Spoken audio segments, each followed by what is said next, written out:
Alright, this week, obviously we're going to go a little beyond the normal and go into 5 movies, which may or may not be the new normal, considering all we have coming, and obviously The Beguiled getting kind of what I figured was an unexpected wide release, so that'll be on the video with Dunkirk, as well as other newer stuff on DVD, like that Smurfs movie, and I think Free Fire is coming, so hopefully down the line they'll look a little more like this and have a little bit more to offer, so there's that. We're going to start with War of the Planet of the Apes, which seems to be our finale to this prequel trilogy to what it's ultimately... I'm assuming that's what it's supposed to be. I wasn't quite sure if we were exactly supposed to be in the same universe as the original movie or what, and if we were just going to kind of come full circle. But regardless, it's still one of those movies where we kind of figure we know where we're headed. It's just a matter of how we're going to get there. And this has started off to be a very surprisingly good trilogy with, obviously, Rise, which I just talked about. And then going into Dawn, which most people believe topped it and could particularly not be topped.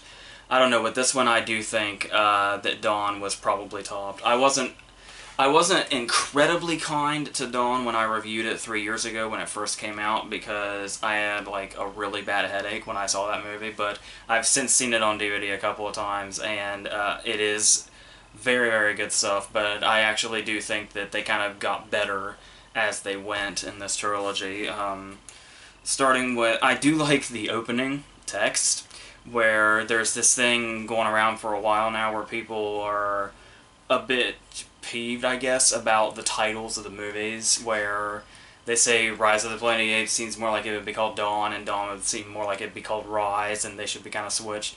But it kind of shows you in this text and puts the actual words and the actual font in the context, and it kind of makes sense and kind of shows you that there's really no need for a title reversal, and then that ultimately takes us right into this one. And the first thing I'd want to point out before anything else is I had talked about in Rise, I thought the effects weren't always fantastic. It was more so like in the close-ups and when you really looked at the detail, but when you watched the apes and humans in the same shot, the CGI was very apparent and it really didn't feel like the apes were actually there.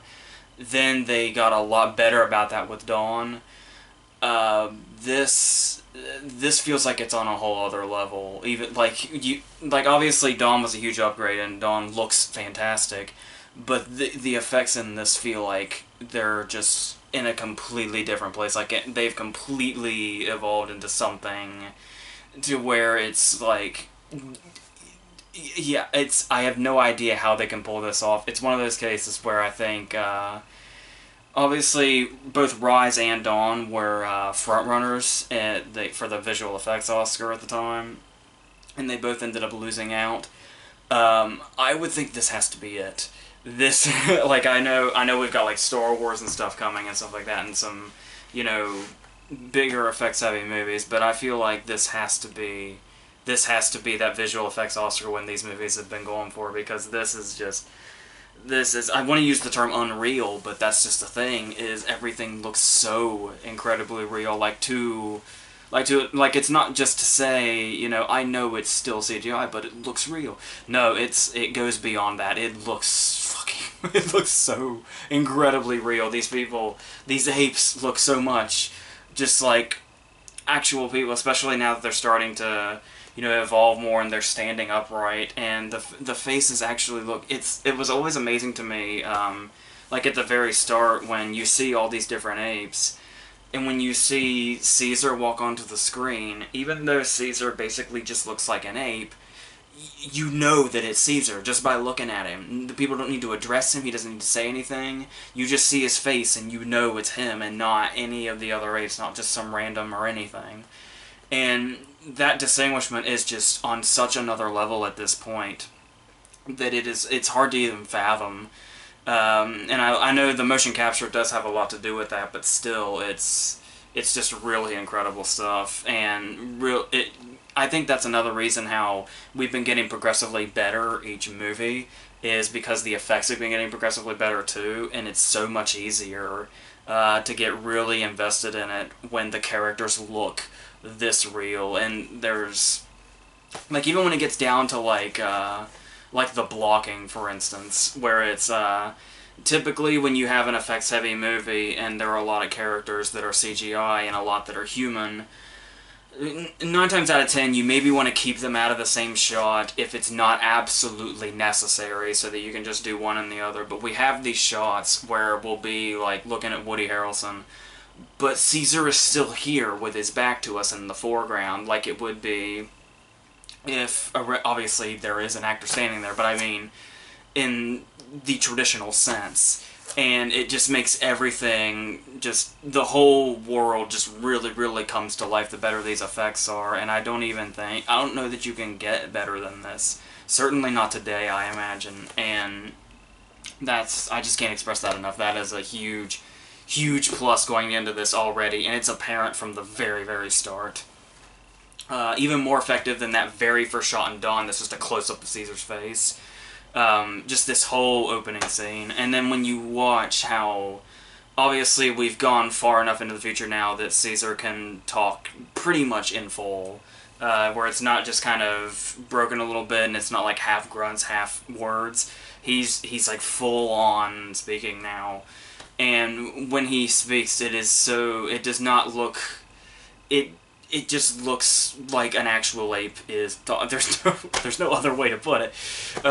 It actually looks like this whole story has completely come to life before our eyes, with no effects whatsoever. But it's insane. It does kind of hinder his first scene a little bit when we first kind of see Caesar really speaking, because like his very first lines he's used as an exposition machine, where he's trying to explain to this guy that's antagonizing him what happened in Dawn. And he pretty much just gives us the rundown. It's like Caesar read Dawn's Wikipedia page and he's reading it back to this guy. But really, it doesn't hinder much of that at all. And going on that, it does really work for the character work as well.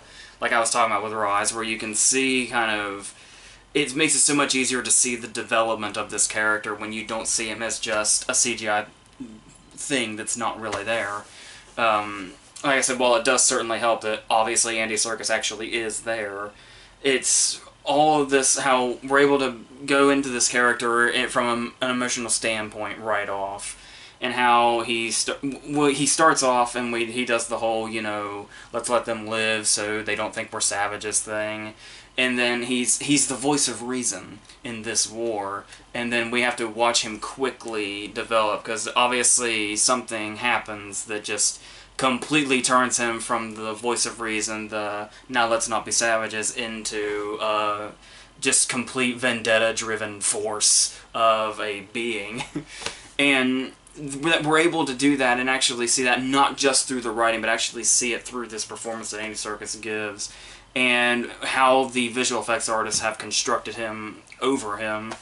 And that's, I do also like the, we're kind of doing the PTSD thing from killing Koba. I do think that's also something that adds a strength to his character as well. And that's our driving force. That's how we start the movie, and then that's just our jumping off point.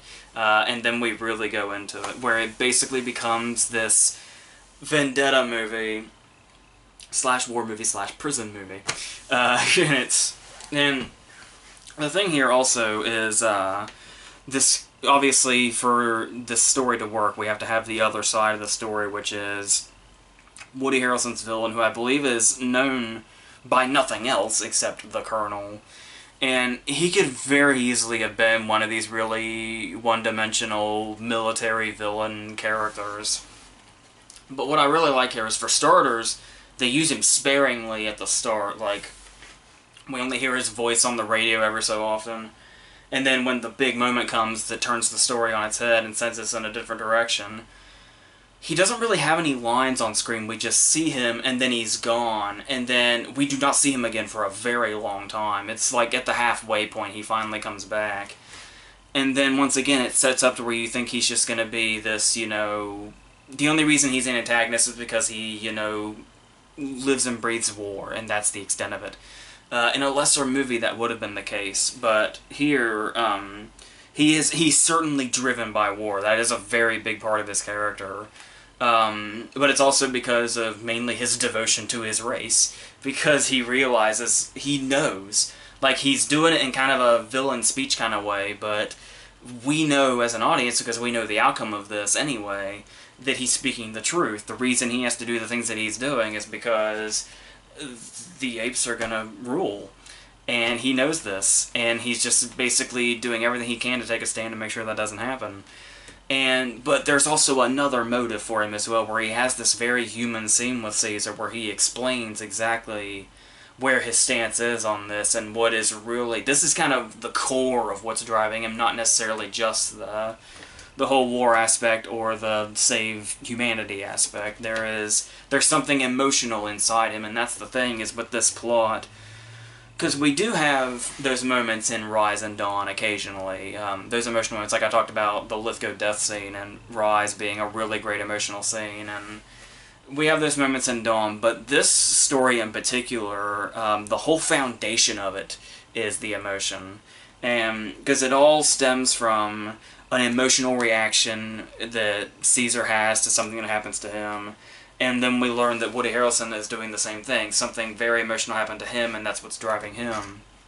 It all kind of comes to a head when Woody Harrelson actually has the line where he just screams so emotional in Caesar's face when he reacts with passion after being antagonized. And it's really interesting to watch all of this play out. You really look past the absurdity of the fact that you're watching just a Planet of the Apes movie, because obviously everything beyond the original movie, when we got into all of the sequels, into Tim Burton's movie, really, there was always kind of this silliness, this silly aspect to it that kind of held it back from being taken too seriously, and they were mostly seen as, like, cheesy B-movies and stuff like that. And while I do think there is kind of a cheesy B-movie at the heart of this new trilogy, they make it very easy to take seriously because of how much they put in it to invest in, and that they're able to make us as an audience do just that.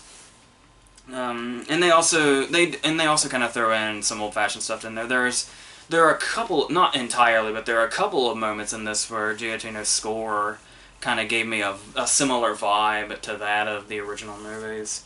And the way it's shot, obviously, is that's another thing that you really wouldn't expect from a Planet of the Apes movie. And it gives you hope that Matt Reeves is now in charge of a Batman movie, and knowing that this much care is put into it. He also co-wrote the screenplay, I believe.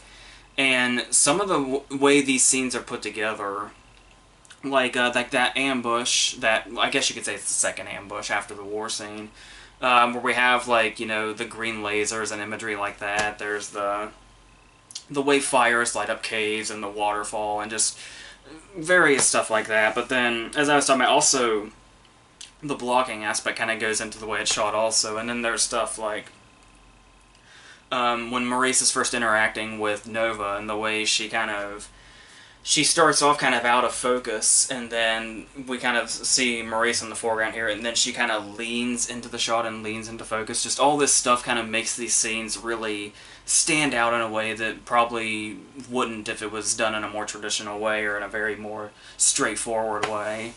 So that kind of, you know, attention to detail and stuff like that is really important, and really just throwing your audience into this stuff, and it's just all coming together. And then we have some new characters. I talked about Woody Harrelson. There's also this new ape that is Steve Zahn.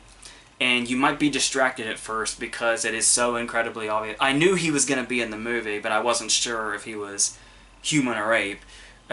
He's definitely an ape, and you can tell immediately that it's him by his voice.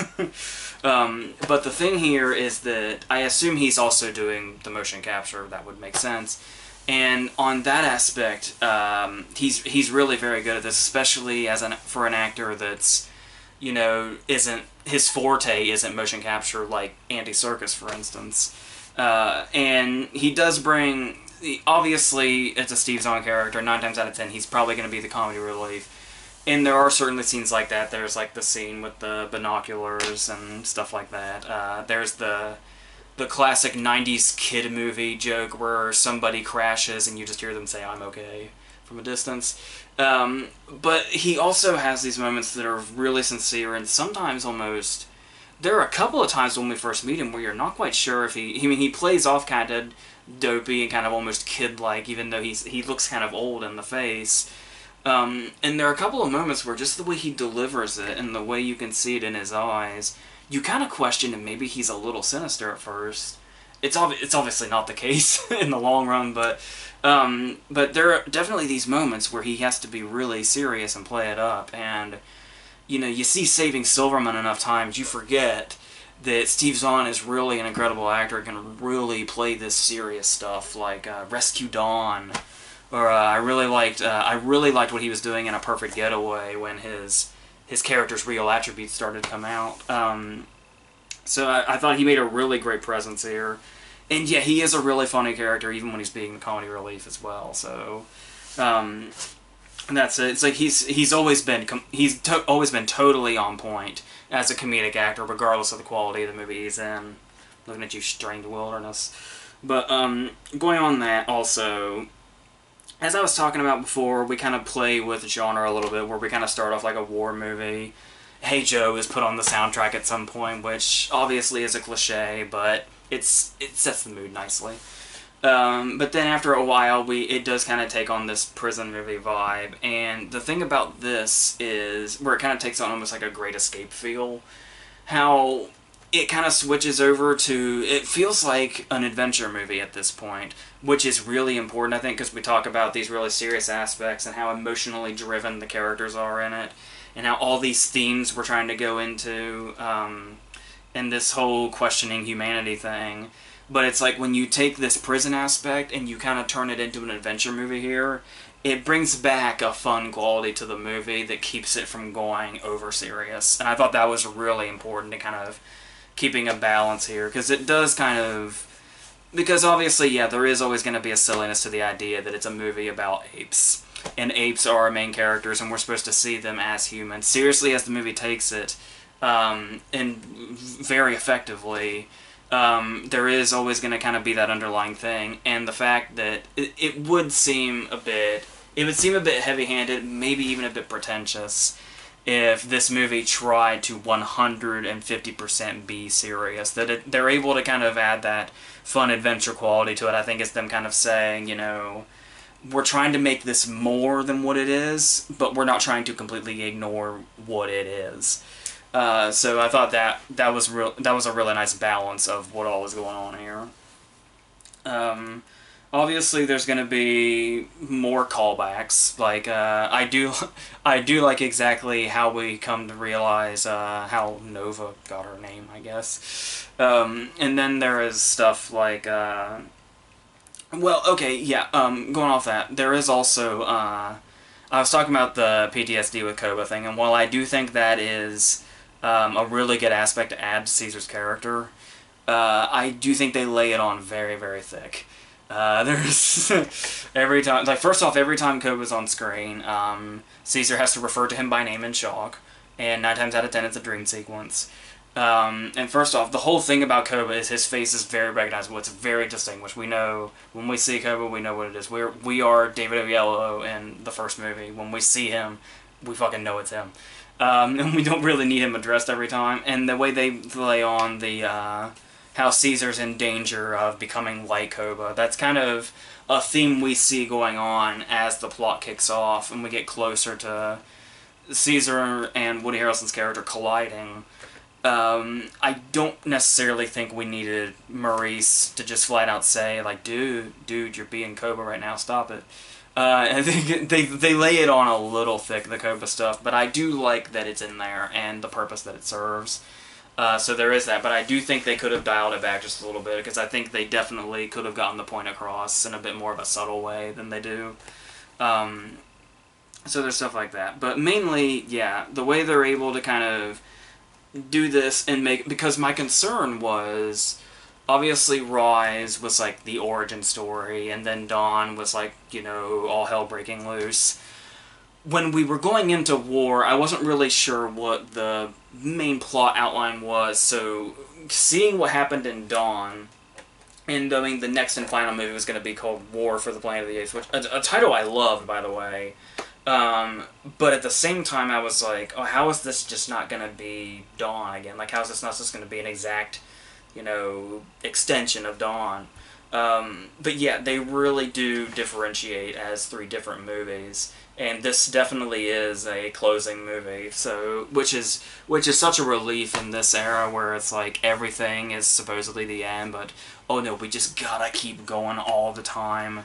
And it's like I said, you do kind of wonder, there's only so far they can go because we've all seen the original movie. We know the outcome. We have to get there at some point. And I did like this movie's approach to all that. Very well done on it. It's insane on a technical level. I say again. Insane on a technical level, and also on a storytelling aspect too. So overall, very well done. Like I said, I do think it's the best of the trilogy. I do think they've gotten progressively better as they have gone. And this was a nice, great, big, massive finale. Very satisfying too. So there was one more. I was wondering if they were going to end on a certain shot throughout the movie. Because it was like, yeah, that would bring us full circle, but would it be too much? And it's, so I was glad they ended on their own shot, which is a very, very nice, melancholy, bittersweet ending here. So, thought it all works very nicely, and it's all very well done. Now, having talked about that, we're going to go into just recently put on DVD land. These are movies that have come out on DVD in the past couple of weeks that were out earlier this year that I didn't get to. The first one of these is going to be Chips, which I heard so much about, none of which was positive. And obviously, we now live in this post-21 Jump Street world, where the idea of taking an old TV show and making some R-rated raunchy comedy out of it is potentially bankable. And Dax Shepard thought this might be the case for him, after following up his movie Hit and Run, where obviously Dax Shepard works very well in comedy, and is also, a gearhead, if they're still calling them that. He really, really likes his fucking cars. And so with Hit and Run, he wanted to combine those two passions, was making movies and cars, and now he seems to still be on that with this, which he has written and directed himself. And yeah, and obviously his partner in this is Michael Pena, taking over for Eric Estrada. And yeah, that's the kind of world we live in now. And it does bring some interesting connotations here. It's kind of like you think of Michael Pena being partners in a buddy cop movie, and you're like, so End of Watch? Why am I thinking about End of Watch when I'm watching Chips? And it does that's the thing, though, is the characters. I think the buddy aspect is supposed to really drive this, and Michael Pena has shown that he has great chemistry with people like Jake Gyllenhaal in End of Watch, and Dax Shepard has shown that he can have chemistry with probably pretty much anybody. But there's just a total absence of chemistry on either side in this movie, and I think that's where it stops dead before it even starts. But to continue on, because it also... like we were saying, it basically wants to be this raunchy R-rated comedy, so what do we just add? What do we add to Chips to make it an R-rated raunchy comedy? Let's make Michael Pena's character a sex addict. This isn't going to have a whole lot to do with anything, except to be kind of a running joke that doesn't really amount to anything, but it'll get us that R rating and give us a bunch of dirty jokes, so we'll go with that. And we'll go, and going on Michael Pena being in some sort of, enforcement and R-rated raunchy comedy, going into this, I assumed that we were going to get an Observe and Report vibe. But with the way the violence goes over the top and the way it plays up with its story, I was getting a lot more of a Pineapple Express vibe. Which isn't necessarily a compliment, because much as I love Pineapple Express, there have been a few movies that try to be Pineapple Express, and pretty much nobody can do it. Pineapple Express is a lightning in a bottle kind of thing. And this movie certainly wasn't going to do that. And it's one of those cases where I don't know if it was improv. Well, a lot of the dialogue is from Dax Shepard, who wrote the script. So it's kind of hard to tell what's scripted and what's not. I'm going to assume it probably mostly is. But even so, we get scenes like they're bad improv when he's like this first scene with Maya Rudolph in her office. When he's talking about, they're talking about a lot of things because they just go on because that's what you do in comedy now. Just make scenes drag on with inane dialogue, and hopefully you hit something funny, but most of the time you don't. And he's talking about this injury in his arm where he has titanium in there now, which it becomes a recurring thing throughout the movie. But he talks about how when it rains, how much it hurts him and he can't move, which they use for its own thing later. But in this particular Maya Rudolph scene, it's one of those banter scenes where it's kind of like he's talking about his titanium and then he says, yeah, you know, I can't move when it rains. It gets really bad when it rains. I couldn't live in Seattle. Dead silence while they just stare at each other after this line. And it's like, are we playing up his awkwardness? Is that a really overcompensating pause for laughter? Is my arm hurts when it rains, I can't live in Seattle, this really big punchline? That sounds like something that would fail on the Milton Berle days. And it's just kind of this dead end back and forth, and that happens a lot. Just this Maya Rudolph scene's kind of the scene that sets it off and gives you the blueprint for what to expect when we see banter throughout the rest of this movie. And when your buddy movie doesn't have good banter in it, that's kind of your death sign. Like, it's not even just the lack of chemistry, it's like the banter is almost non-existent. Because we do get scenes like, there's the stuff in the locker room when he fears that Peña's character is homophobic. And he gets really judgmental about that, and he's saying, like, dude, you can, you know, compliment other dudes, you can be around other dudes, and, you know, it doesn't have to be a gay thing, why are you always so homophobic? And they really go on this homophobia thing, but then, number one, there's another character in the movie where, and you know Dax Shepard's really passionate about this stuff, because there was that whole thing where in real life, he and Kristen Bell wouldn't get married until gay marriage was legal. It's obviously a passion for him. But then again, so you have this whole dialogue about homophobia, and then there's a character in this movie that is one of those characters in comedies that is gay, and exists only to be gay. That's his only purpose, is gay jokes. But then going on this scene in the locker room, it's this whole thing where they really, really play up that aspect just for the sake of being raunchy, where they're in their underwear and he hugs another dude and they're just their dicks pressed together. I don't know. I know it's when I hug people, I don't recall smashing genitals together. But for the sake of this joke that this movie must have, this is how Dax Shepard hugs people, or you just press your fucking dicks together. That's the kind of movie this is. That's where we reach for our laughs. And just right off, you realize there's something wrong here. This is still like the first 10 or 15 minutes of the movie I'm talking about here. There's the beginning, there's the Michael Peña thing, there's the Maya Rudolph thing. This is all like the first 15 minutes. All this failure. And this is our starting point. And if there's one person that gets out of this movie unscathed, that'd be our villain, who's Vincent D'Onofrio. Who is, it's kind of like James Darcy in Let's Be Cops, where it's like, this guy is like a real villain. What's he doing in this fucking stupid comedy? And the thing here is, that, like, that scene in the gym is really good when he just, you know, makes them fuck right off when they confront him and they realize he's guilty. I do kind of like the joke where it's like, they put together that it's a lieutenant that has to be the villain, and it's like, okay, let's just look at all the lieutenants. And D'Onofrio is like the only one that looks remotely threatening, and that's how they figure it out. There's a funny joke in there, but we continue on, and we have this banner I'm talking about.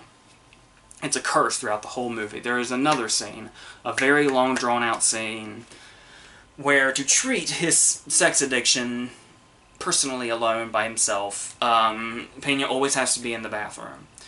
But Dax Shepard takes that as, oh, he must be shitting all the time. So we have this very long scene where they're riding around town, and Dax Shepard is just going on and on and on and on and on about shit. And it's like, for starters, that's not the direction you want to go if you want to make a quality comedy, is to have a character that just endlessly talks about shit. I am not saying that it can't be done, because that's even the problem too, is that it can be done, because we've seen it happen. The Coen brothers' Lady Killers. Now, I understand that that's not their most beloved movie. I know The Lady Killers is not particularly beloved. But for me, a scene that works in that movie is when J.K. Simmons and Marlon Wayans are in the middle of the heist, and his irritable bowel syndrome kicks in. And he goes and he takes care of it, and then he's just explaining this to Marlon Wayans in great detail. And for starters, you have a great actor like J.K. Simmons who can pull off this dialogue that the Coen brothers have written, where he's talking about it, and he goes on and on, but it's J.K. Simmons who speaks in that matter-of-fact manner that makes it so funny. And then he has somebody who was just a born comedian in Marlon Wayans playing off this, and it all just works together in one bunch. And even Marlon Wayans walking away afterwards just saying, can't stop shitting, can't stop talking about shitting. And it's all a very funny scene. So just doing that actually can be done in a funny way. It's not a completely persona non grata thing when it comes to comedy. But this movie cannot do it. It cannot pull it off. Because it doesn't have an actor of J.K. Simmons' caliber saying the dialogue, and it doesn't have somebody with the comedic caliber of Marlon Wayans playing off it. We just have this very lazy banner with two actors who are good at comedy, but have no chemistry and can't find their footing in this movie. And that's just where it falls. And then there's a whole eating ass thing that they go on and on about, which seems like directly lifted out of a Kevin Smith script. Like, I seriously feel like Kevin Smith wrote this dialogue, threw it away, and Dax Shepard found it in the trash can and just threw it into his own script. And if Kevin Smith throws it away, you know there's something wrong. So that's kind of the big problem here. Now, having said all this, it's not really, I don't know if it's because of all I heard and that I had like a few months to hear nothing but bad things about this movie. It wasn't as bad as I was expecting. Like, I don't think it's as bad as it's built up to be. I do think, like, it does sound like, from what I've just said, that it's comedically bankrupt. There are a few laughs in it, and the plot actually isn't that bad. And like I said, Vincent D'Onofrio is a surprisingly really good villain in this. Not surprising as it's D'Onofrio, that's not surprising at all. Just in this movie is what I'm talking about. And they do, you know, list some stuff. Like, there's a scene where I'm pretty sure Dax Shepard saw the counselor and took an idea. And there is, like I said, they do play up with that graphic violence. There is one scene that rubs me in a weird way. It kind of gave me vibes of Bobcat Goldthwait's God Bless America, which is a movie that leaves a bad taste in my mouth. And that is this weird... Because Dax Shepard seems like a genuinely good person, as does Kristen Bell, his wife, who is also in this, and there is the Josh Duhamel cameo is very funny. But they seem like very decent people, and more or less normal people in this Hollywood machine. So I gotta tell you, this chase scene, really stood out to me in a very jarring way, where it seemed like Dax Shepard wrote this chase scene as some bizarre fantasy fulfillment.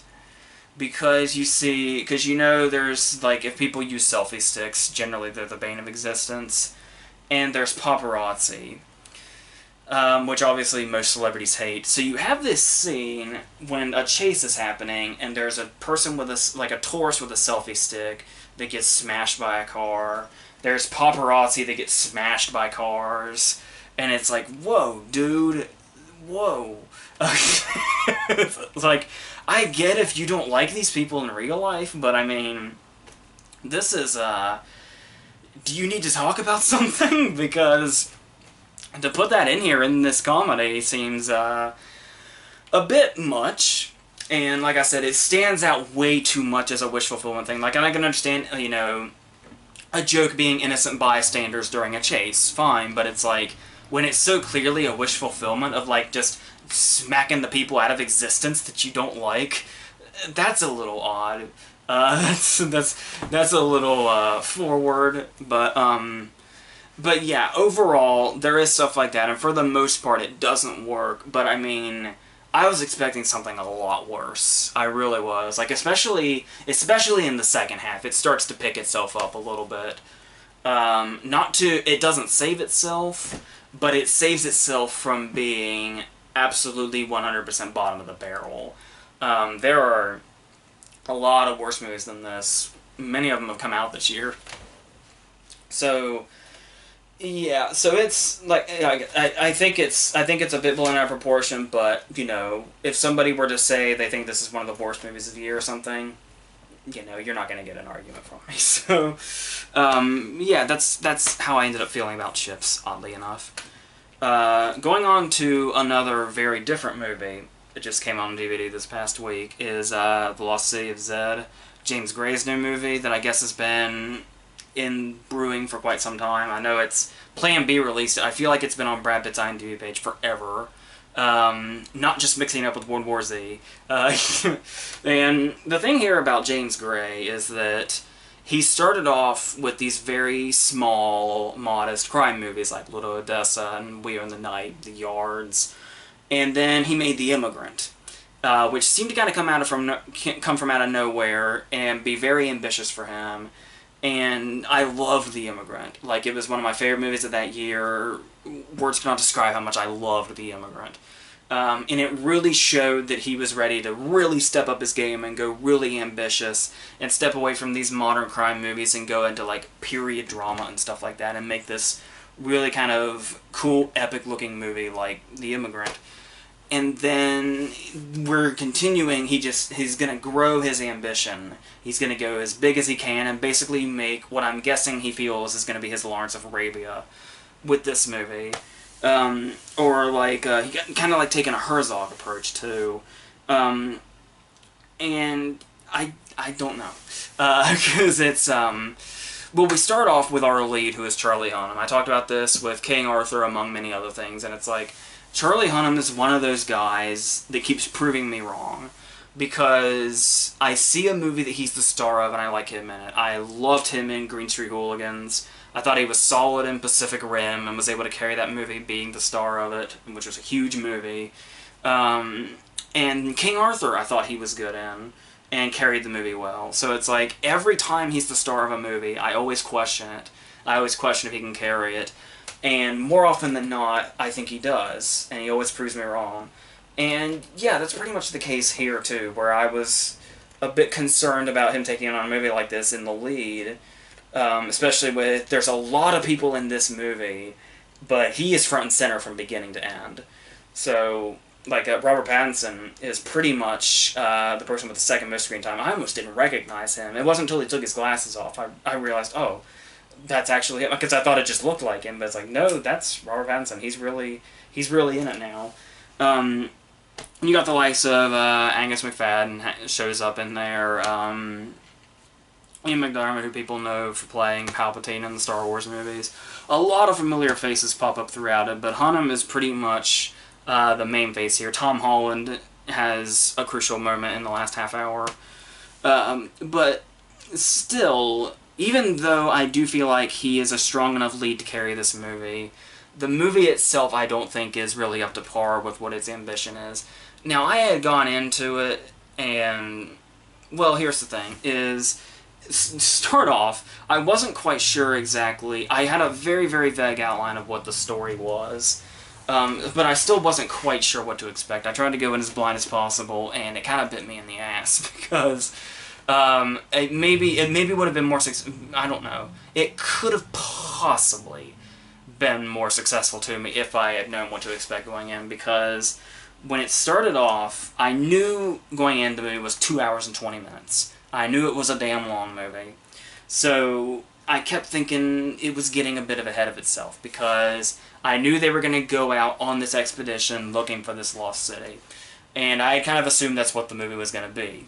So you can imagine I was a bit surprised when the movie's about roughly 35 minutes in, and they're talking about certain death. They're talking about running out of water. They're talking about starving to death. And it's like, this is the point when we're getting towards the end and everything's winding down and people are going to be like dropping off and desperation's going to kick in and they're going to start like turning on each other. And then it's like, this has been on for like half an hour. We still have like almost 2 hours to go.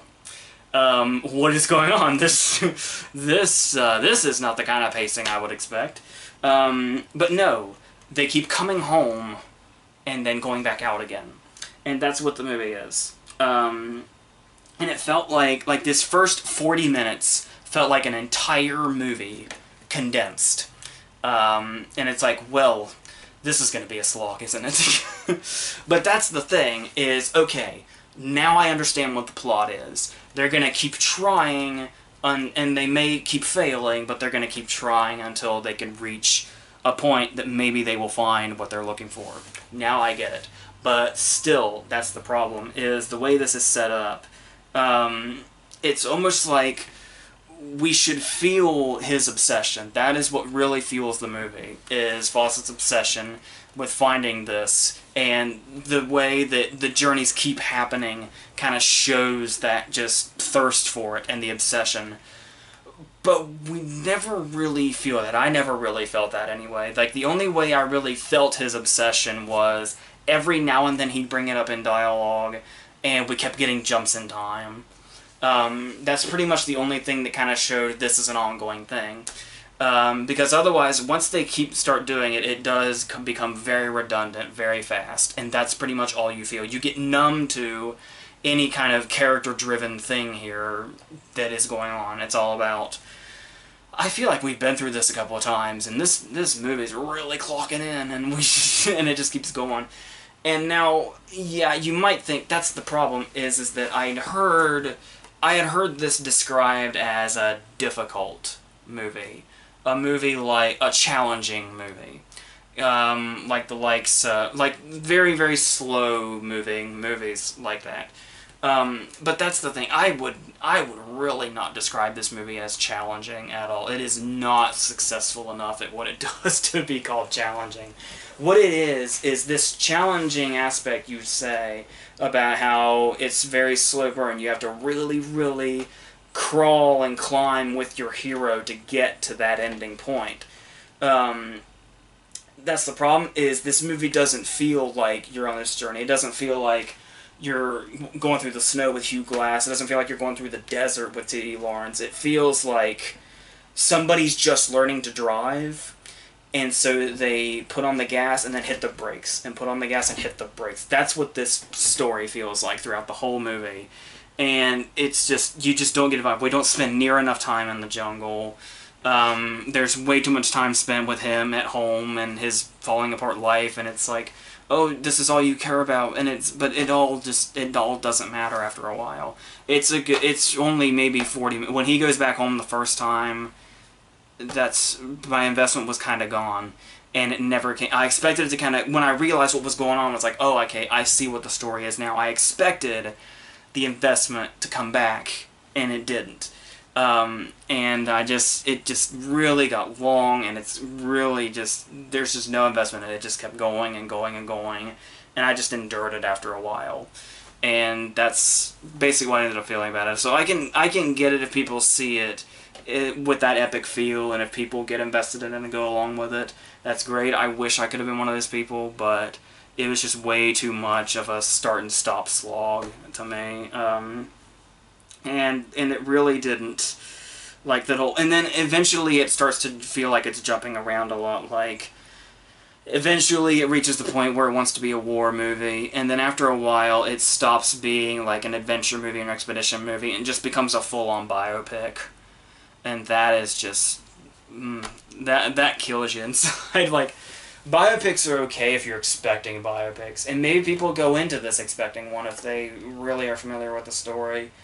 But no, with the way they set up what the story was, going into biopic mode in like the last 45 minutes was a bad turn, I thought. So, I get what they're going for. There's also his wife. I think it's Sienna Miller. Sienna Miller is one of those actresses that I know she's like in fucking everything, but I can never quite point her out when I see her because she's always just It's not often she stands out, sadly.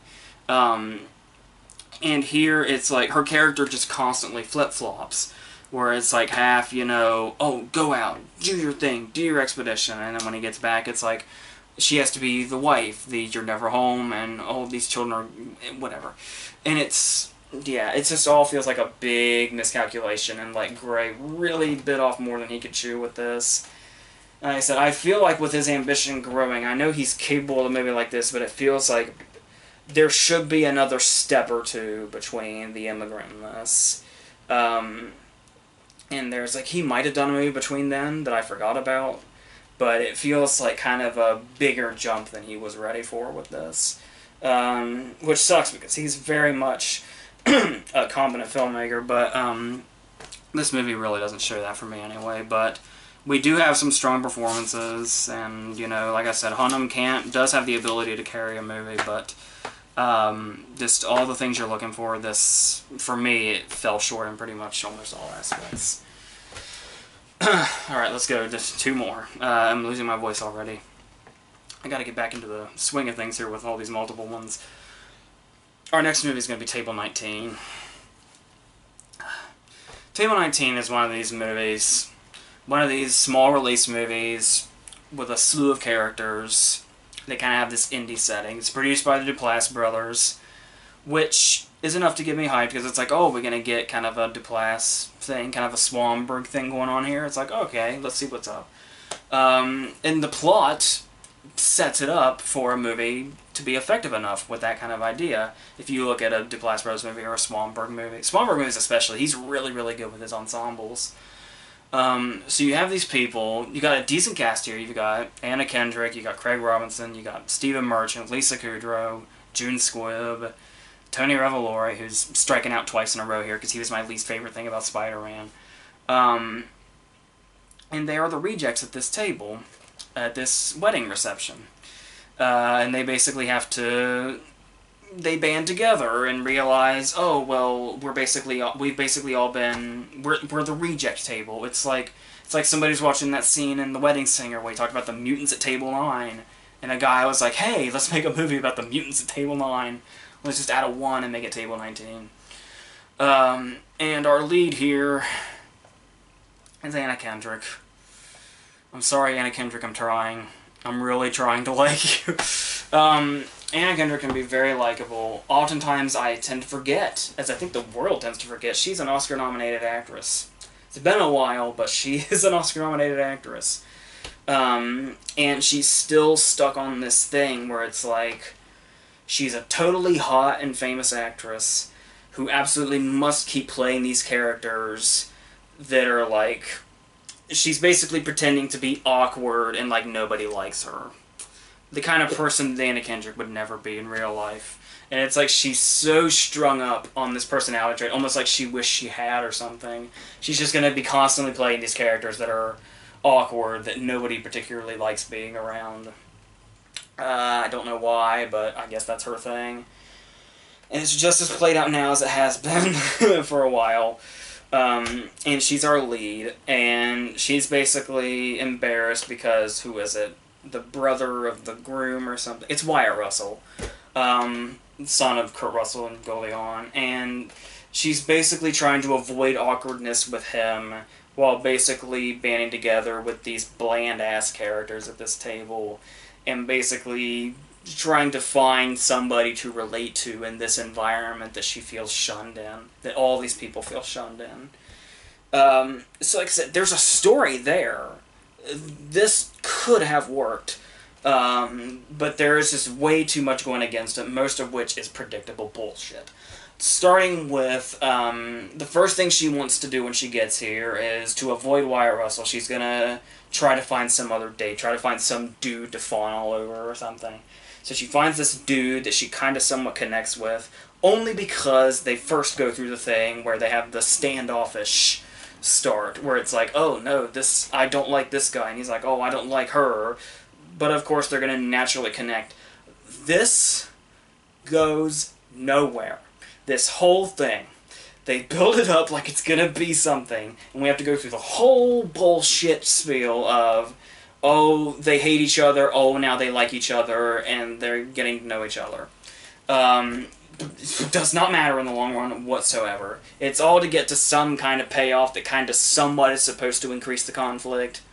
No, it just drifts away and is pointless and a waste of time, like most of the movie. And then, obviously, we add in yet another plot where it's like, well, as far as storytelling goes, we are just totally and completely bankrupt. What do we do now? I've got it. A character's pregnant. So, because, you know, she goes in the bathroom and she pukes. When was the last time you saw a movie where a woman pukes and it doesn't turn out that she's pregnant? It is like one of the bigger movie cliches that tends to go overlooked in the history of cinema. So we've got that to deal with. And when she gets... we barely get to know these bland-ass characters at her table. Like, the only way we really get to know them is their very brief introduction scenes. Like, that is the best way to... because they try to do the whole, oh, we get to know them throughout the movie, and oh, they, you know, evolve, and we really get to... no. Not really, no. We just have to watch them be the weird characters that they are. June Squibb, because she's old, she's got drugs in her purse. Old person drugs. Hilarious, right? Is this the fucking 70s? Stephen Merchant's character is just weird. You've got this brilliant comedic mind with Stephen Merchant, and you've just got him acting like a fucking serial killer. He's even in prison at the start of the movie, not for serial killing, but I would buy it if he was. And then you have Craig Robinson and Lisa Kudrow, who are these people that... they're in a failing marriage. I'll give you 3 guesses what they do throughout the movie. If your first guess is they bicker some more, they talk about the old times, they rekindle their love, congratulations, you've won nothing, but you're right. You get bragging rights, way to go. And then Tony Revolori is this desperate virgin. He's basically like... he's not like the desperate virgins in other movies. He's not like Anthony Michael Hall in 16 Candles. He's like Cody McMains in Not Another Teen Movie. He's like the spoof of characters like this. And in all the wrong ways. Not a funny character whatsoever. None of these characters are, but I think this is a comedy. I couldn't tell. It is so goddamn unfunny. I'm pretty sure this movie is a comedy, but I can't tell you for sure. After having sat through the whole thing. Because they really try to play up the drama way too much. There's the message at the end where it's like, oh, we're all screw-ups, but let's be screw-ups together. And it's supposed to be so endearing. But everything about this movie rings false. We're supposed to... we get to that point when they all go they all get together and go in a separate direction than everybody else to be the rejects that they are. And it's the scene where they're all sitting around and talking and laughing. And this is the point in the movie. Let's just keep going on Anthony Michael Hall. This is the Breakfast Club scene. This is when they're all sitting in the circle and all of their inner personalities are really coming out. And we're really getting to know the ins and outs of these characters and really get to know where they're coming from and really get to relate to them and know them and fall in love with them and all that. No! I'm watching them talk, I'm watching them reminisce and laugh, and it's like, I feel nothing for these fucks. I don't care at all what these people are doing. I don't care at all what happens to them after this. I think there's a reason they were at Table 19, because they're all fucking boring and it doesn't matter. Nothing they say matters, nothing they do matters. And it's certain as fuck doesn't make a good movie. It really doesn't. And like I said, it really turns into... it gets to the point where it gets so predictable, it turns into the... she must win him back thing. And that's when it tries to get all serious and shit, and it's just... no, it doesn't work. The whole movie, no. And like I said, if the Duplass brothers or Swanberg had done it, this was the perfect setup for something they really could have pulled off and done very well. And obviously Kendrick is, a veteran of theirs, but or of Swanberg's anyway. But this, no, it's not. It's lame. It's unfunny. It's unengaging, and it's this very, very poor attempt to be a Swanberg movie or a Duplass Brothers movie.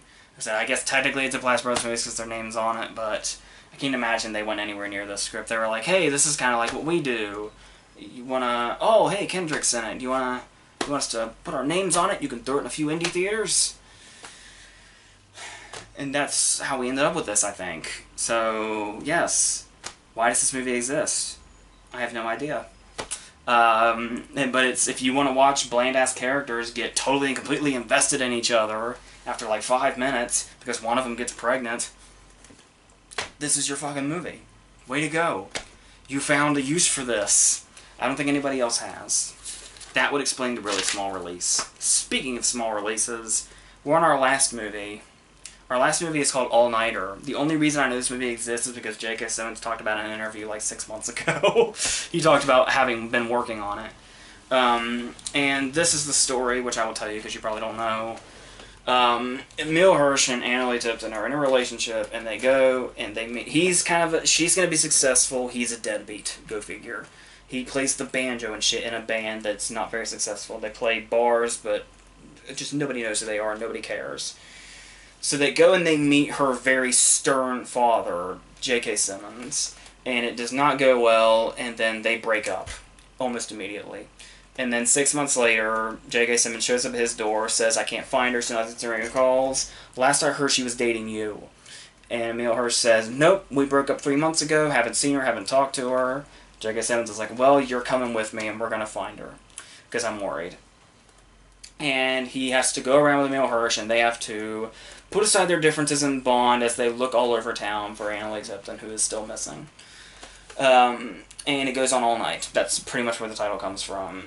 And you can understand, especially with actors like J.K. Simmons and Emile Hirsch, once again, there is potential here. But quite honestly, I'm not surprised. If you had put more mainstream... Well, J.K. Simmons, I guess, is mainstream now following his Oscar win, but... if you put, like, 2 young actors who are, like, big right now, like, maybe Zac Efron and somebody else in these parts, we'll say Zac Efron and Bryan Cranston. If you put Zac Efron and Bryan Cranston in the Emile Hirsch and J.K. Simmons roles, this would have been a wide release. But it's Emile Hirsch and J.K. Simmons. Nobody's heard of this movie. Because it is so incredibly... It has that same lame-brained, raunchy thing about it that all the other comedies of today have. It's just playing itself up as a small movie, somehow. And, like I said, it's not without its charm, mainly because of J.K. Simmons and Emile Hirsch, and the way they're able to play off each other, and the way they're able to add endearing qualities to these otherwise basic characters. Where it's like, for a while there, J.K. Simmons is just the stern person. He's like the less angry Fletcher. And when he goes in, we immediately see a different side to his character when he's talking about... He goes to his laptop, and he sees that there's porn on it, and Emile Hirsch is all embarrassed, and he just kind of said, after this stern, stone-faced guy just sees this, and his only response is, dude, I don't care, porn is porn, just put it in a folder or some shit, you gotta hide it. And then he uses the computer, and it's very kind of nonchalant, and it's like, okay, maybe these guys can get along, maybe J.K. Simmons' character isn't as one-note as he seemed at first. And that kind of happens throughout the movie, and it's kind of nice to see where their characters go. You actually do get kind of invested in them, and you do kind of wonder, it's like, when they start to bond and they start to see each other for who they are and their real sides, and they start to kind of like each other and respect each other, it's nice, because they're actors capable enough to making it believable. Emile Hirsch in particular, I think because he comes and goes so often, people forget, he's a damn good actor. He really is, like... Alpha Dog and Milk, really, really good stuff. Into the Wild, Killer Joe. Really great actor and can really stand his ground here next to J.K. Simmons, who has become a bit of a... He's always been there, but he really kind of became a monument after Whiplash.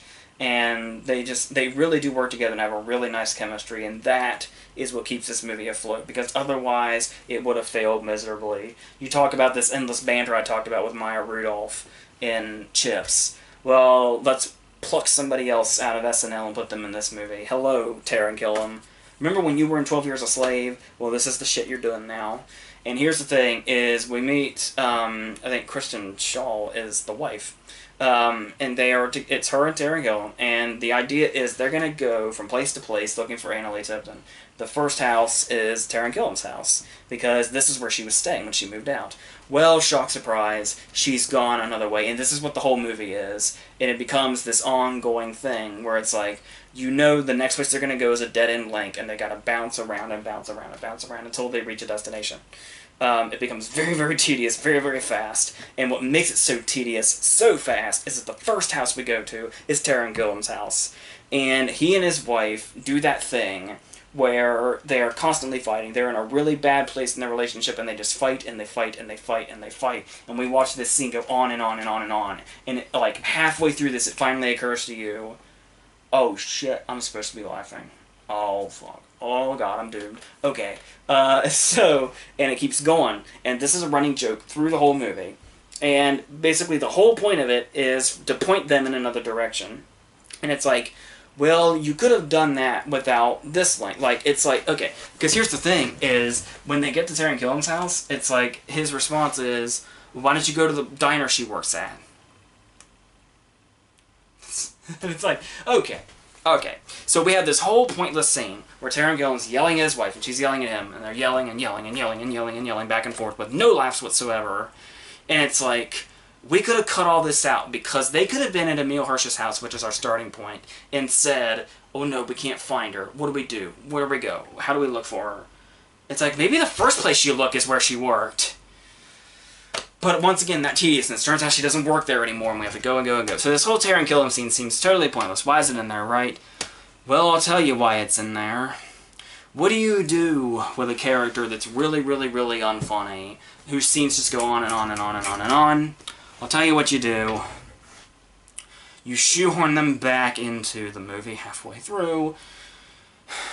You make them stick around and do their thing for the rest of the runtime. And we get this thing where you realize just the comedy dead end. This is just when comedies absolutely surrender. When you put the drug trip scene in the middle of the movie. Not only is there a drug trip scene in the middle of this movie that's totally pointless, it's a side character that has nothing to do with anything. He joined into the movie just so there could be a scene where while Emile Hirsch and J.K. Simmons are up in the apartment wreaking havoc, he's in the car doing mushrooms, and we can cut back to him doing this shit. The Snosberry tastes like the Snosberry stuff from Super Troopers. That is his whole reason for existing in this movie. And then they end up going to jail, and when you know it, Kristen Shaw shows up, and they get to fight and fight and fight again. This is like a whole portion of the movie. What is it doing here? It has no purpose whatsoever, and really drags the movie down. Like, this whole Taron Gilliam character, in himself, by himself, single-handedly, takes this movie down like a whole other peg that it would otherwise be on. And it's a major blow because he doesn't fucking go away. They thought he was real damn hilarious, so they just kept putting him in the movie and shoehorning him in and making him do the drugged out bullshit that has nothing to do with anything whatsoever except to jack up the runtime, because the movie's already really short. It's like an hour 25. So it's like they wrote the script and they're like, oh no, we really don't have enough for a feature-length film. So let's put this fucking character in and keep putting him in there over and over and over again. Really adding up to nothing. So that's a major blow to the movie. But then there's also that stuff I was talking about where it's like, they just try to be a raunchy movie just because. It could just be any other raunchy comedy from today. There is a scene where J.K. Simmons looks through the window of an apartment building, and some fat guy in like a G-string is getting whipped by a woman in like dominatrix gear. Nope. Nothing to do with anything. It's just there. To be raunchy, I guess. Because that's the kind of movie this movie wants to be, even though it's going to be all sappy and sentimental and shit at the end. And it's... I don't know. But overall, as you can see, all the setups are really obvious, all the situations are really obvious. You know every point the movie's going to get to is going to be a dead end, because that's the whole point of the movie. If it weren't for the fact that the movie keeps hitting dead ends, the movie would end. It seriously put itself in a corner. It either has to... It just has to exist despite itself. And that's not good. That's really not good. So, But J.K. Simmons and Emile Hirsch do what they can to keep it afloat. Simmons does have that warmth in him, as well as that fear-inducing thing he can go back and forth with. He can do both effectively. He does get to do that character here. Like I said, Emile Hirsch effectively plays off of it, but they are just surrounded by shit. It's terrible, really. Like, I liked that movie better after I watched it, which was probably 4 or 5 days ago, than I do now. Thinking back on it now was the death of it. So yep, that's what All Nighter is. I really was hoping for more out of it. I really thought it was going to be more of like an indie thing, in the traditional indie sense, but we got this instead. So that's what that is. Alright, I think we finally finished up here. That's what that is. Hopefully this was informative. It's to some one extent or another. Next week is Dunkirk, as well as The Beguiled. I'm going to see that Smurfs movie.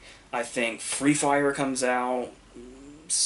Interesting things to look into. I'm very excited. Beguiled and Dunkirk. I'm actually seeing The Beguiled tomorrow, so when I review it, it's actually going to be like a week after I see it, but that might, for a movie like that, for a Sofia Coppola movie, that's probably for the better. So, and I'm a huge fan of the original with Clint Eastwood, and I hear they didn't change much, so we should be good to go. This should be a good weekend we got coming up, plus the Smurfs thing, so maybe it'll surprise, I don't know.